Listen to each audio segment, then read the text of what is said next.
Avant un DS ou un examen, beaucoup d'étudiants sont en mode panique. Du coup, ils font un peu n'importe quoi. Un peu de cours par-ci, ensuite quelques exercices, ensuite un autre cours, ensuite une vidéo YouTube. Ils improvisent sous la panique. Alors que pour réussir un examen, un DS, un partiel, tu dois suivre un plan précis, bien huilé, et ne plus te poser de questions, parce que t'as pas d'énergie pour te poser ces questions. L'énergie, tu dois la consacrer à la révision pure. Du coup, dans cet extrait de coaching, je donne à un étudiant exactement ce type de plan à suivre étape par étape. Je te montre ça, on est parti.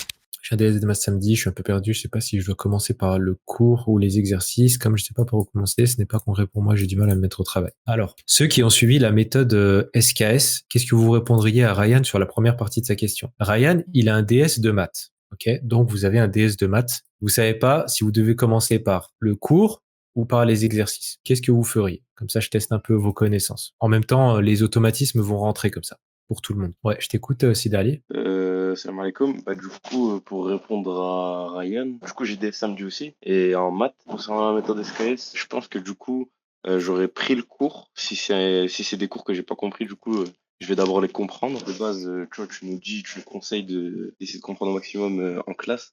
Et pour son cas, je pense pas qu'il a pu comprendre en cours. Ensuite, après avoir compris, je me fais des flashcards Anki. Du coup, je me teste sur Anki. J'aurais fait la méthode de savoir-faire parce que du coup, c'est des mathématiques. Et que après avoir compris, on se teste sur des exos types.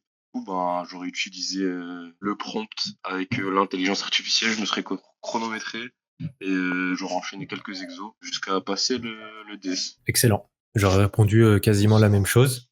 Donc je te remercie, Cité c'était très très précis et très complet. Donc Ryan, pour te donner une idée de l'ordre de grandeur du temps que tu vas accorder à chacune de ces étapes pour ton DS, je dirais que tu vas accorder peut-être, allez, disons 20 à 30% du temps à comprendre le cours si tu ne l'as pas compris. Ok. Donc tu utilises les prompts qu'il faut, la méthode des maillons, etc. Pourquoi est-ce qu'on utilise telle formule, qu'est-ce qu'elle a de spécial, qu'est-ce qu'elle implique, etc., etc. Bien comprendre ces choses-là. Ensuite, tu te préoccupes pas des exercices pour l'instant. Juste, est-ce que j'ai bien compris le cours? Est-ce que j'ai bien compris les formules qu'on peut faire avec les formules, etc. Ok, tu as bien compris le cours. Tu passes à l'étape suivante.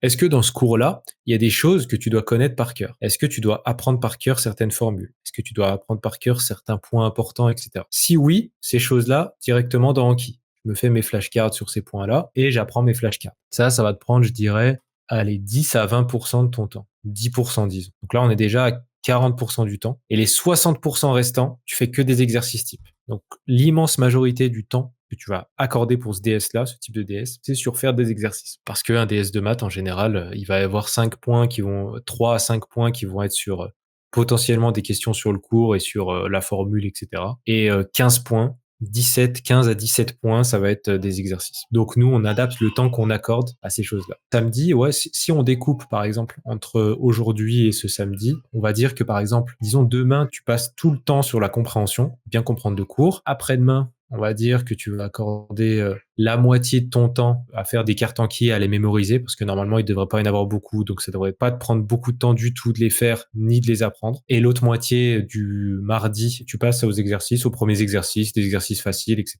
Le mercredi, exercice, peut-être des exercices un peu plus durs, où tu refais ceux de la veille, et tu les fais un peu plus vite. Mercredi, jeudi, là, tu continues des exercices, toujours exercice, exercice, exercice. Et vendredi, là, tu vas reprendre tous les exercices que tu as fait dans la semaine, sauf que tu vas essayer de les faire vite. Okay, tu vas te chronométrer, tu vas automatiser le truc. Et samedi, tu seras prêt. Non, je te conseille pas de faire des fiches où tu résumes toutes les formules, les points importants du cours. C'est pas la peine de faire ça. Tu mémorises ce que tu as besoin de mémoriser, tu fais les flashcards, c'est tout. Okay, pas besoin de prendre du temps à résumer le cours, etc. Okay, là, ce qu'on me demande, c'est comprendre le cours, savoir l'appliquer. Point. Donc, on n'a pas besoin de faire tout ça. Ok, alors ce que tu viens de voir, je le fais chaque semaine avec mes étudiants. Je réponds à leurs questions et je les aide à clarifier les choses. Et ce qui change tout pour eux, c'est pas les méthodes. Des méthodes, t'en trouveras partout. Sur YouTube, sur tous les réseaux, il y en a des centaines, des techniques pour mieux apprendre, des techniques pour mieux étudier, des techniques pour mieux se concentrer, etc. Mais ce qui change, c'est d'avoir un cadre. Et si t'es là à regarder ces vidéos, c'est sûrement que t'es un étudiant ambitieux. Tu veux vraiment bien faire, tu veux exceller. Et tu veux te sentir bien dans tes études. Mais le problème, c'est que cette ambition, sans un système, elle te ronge de l'intérieur. Parce que tous les jours, tu te poses les mêmes questions. Est-ce que je révise bien? Est-ce que je révise suffisamment longtemps? Est-ce que j'utilise la bonne méthode? Est-ce que je devrais plutôt me reposer ou continuer à bosser? Est-ce que je m'organise bien? Est-ce que j'utilise bien mon temps? Et tout ça, ça fatigue. Alors, je te propose quelque chose. Ce que je te propose, c'est d'arrêter de douter chaque jour, d'arrêter de te fatiguer mentalement pour tes études, d'arrêter de gaspiller ton énergie et d'arrêter de te sentir constamment coupable. Parce que les études, c'est dur. Et le problème, c'est que tu es livré à toi-même. Alors ce que je te propose, c'est un cadre. Pour ne plus être seul, pour être entouré, encadré et serein. Pour savoir exactement quoi faire, quand et comment. Pour que tu puisses briller dans tes études sans culpabiliser, sans te poser 50 questions chaque jour, à te demander si tu fais bien les choses ou si tu les fais mal. Alors si tu veux, j'ai tourné une vidéo de 10 minutes où je t'explique exactement comment fonctionne ce cadre, comment le rejoindre et si c'est fait pour toi. Et si c'est le cas, on va créer ensemble ton système à toi, ton cadre, comme je l'ai fait avec cet étudiant par exemple. Je te mets le lien sous cette vidéo, tu cliques dessus et je t'explique ça en 10 minutes. Maintenant attention, si tu cherches juste des nouvelles méthodes, plein de nouvelles astuces, des petites techniques, des petits tips à droite à gauche, des nouvelles techniques, ne clique pas. Par contre, si tu veux arrêter de collectionner les techniques et vraiment commencer à les appliquer et avoir un cadre, un système solide pour réussir et te sentir bien dans tes études, cette vidéo, elle est faite pour toi. À plus tard.